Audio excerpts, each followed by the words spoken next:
TDP ప్రభుత్వంతో పోలిస్తే వైఎస్ఆర్సీపీ పాలనలో మద్యం అమ్మకాలు తగ్గాయనేది వాస్తవం.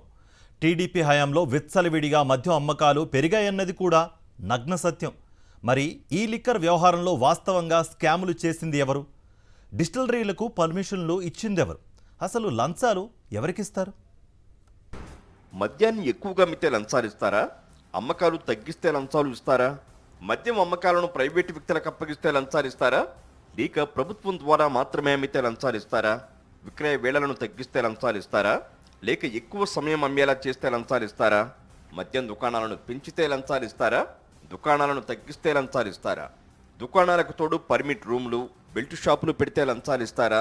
లేక బెల్ట్ షాపులు తీసేసి పర్మిట్ రూమ్స్ రద్దు చేస్తే లంచాలు ఇస్తారా?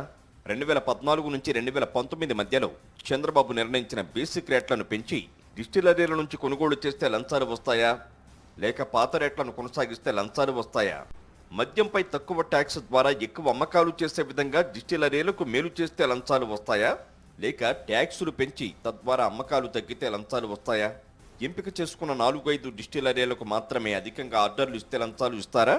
అన్ని డిస్టిలరీలకు సమాన స్థాయిలో ఆర్డర్లు ఇస్తే లంచాలు ఇస్తారా? ఇప్పుడున్న డిస్టిలరీలలో అధిక భాగం అనుమతులు ఇచ్చిన చంద్రబాబు ప్రభుత్వంలో లంచాలు వస్తాయా? లేక ఏ ఒక్క డిస్టిలరీకి అనుమతి ఇవ్వని వైఎస్ఆర్సీపీ ప్రభుత్వంలో ఉన్న వారికి లంచాలు వస్తాయా?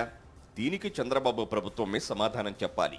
వైఎస్ఆర్సీపీ హయాంలో అంటే 2019 నుంచి 2024 మధ్య 5 ఏళ్లలో కొత్తగా ఒక్క డిస్టిలరీకి కూడా అనుమతి ఇవ్వలేదు. మద్యం విధానంలో అక్రమ దందా సాగించే సిండికేట్ వ్యవస్థను పూర్తిగా ఎత్తివేసింది. లిక్కర్ షాపుల నుంచి పూర్తిగా ప్రైవేటు వ్యక్తులను తొలగించింది. ప్రభుత్వ ఆధీనంలోనే అమ్మకాలు సాగించింది. 33% మద్యం దుకాణాలను తీసివేసింది.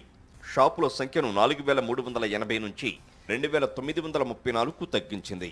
మద్యం దుకాణాలకు అనుబంధంగా ఉన్న 43,000 బెల్టు షాపులను, 4380 పర్మిట్ రూములను రద్దు చేసింది. మద్యం ధరలను షాక్ కొట్టేలా పెంచింది. ఎక్సైజ్కు సంబంధించిన నేరాలకు పాల్పడితే శిక్షలను కఠినతరం చేసింది. మద్యం విక్రయాల వేళలను కుదించింది. ప్రతి ఊరికి ఒక మహిళా పోలీసును నియమించింది. దీంతో మద్యం అమ్మకాలు బాగా తగ్గాయి.